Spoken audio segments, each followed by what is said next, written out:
Today, we are going to be ranking the best 5 coasters at Alton Towers. Now, let's be honest, this isn't by no means an original idea. They are all over YouTube, these rankings. However, this is my opinion, so let's get into it. Now, to be clear, I am not including Nemesis because it's a 2023 ranking and Nemesis is currently getting a retrack. So don't bash me in the comments for not even putting it in the top 5.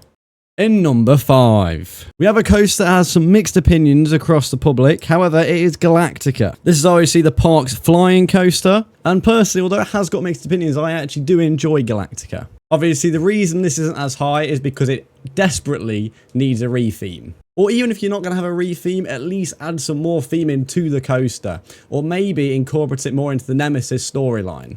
In number 4, we have probably an underrated coaster. However, it is always brilliant to see people's reactions. It is 13. Obviously 13, although it might seem like quite a timid coaster as you go through all the woods after the lift hill, you then go into a station where most people think the coaster is going to end. However, that is where the drop track is. Obviously, after the drop track, you're then in the dark, and I have to admit, it's one of my favourite parts of the ride, and this is why 13 is in number 4. Number 3. In number 3, of course, it is Oblivion. Now, Oblivion, that drop never gets old. You can do it over and over again, and that drop will still hit you. Obviously, it can't really put any higher, in my opinion, as obviously it is a short layout because all it is the drop. But again, that is why you go on the coaster, so you can't criticize it for it. Also, what is that brake run? Number 2. We have Wickerman, the park's wooden coaster. I mean, what's not to love about this coaster? You have the pre-show when you get in.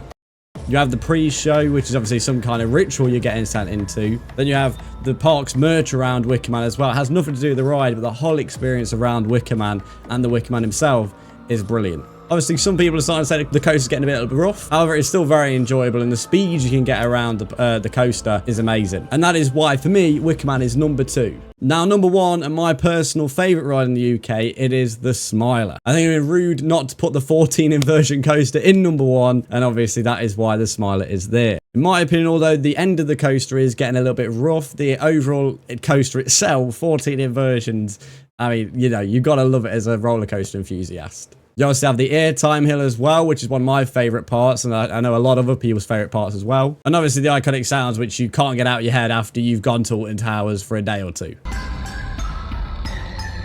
So that is my top 5 coasters from Alton Towers. Now I'm going to make a part 2 of this video, which is the viewers' top 5 list. So please leave your top 5 below and I'll average it out and then make a video reacted to your top 5. If you are new around here, please subscribe, like, and also why don't you check out our latest trip to Alton Towers here.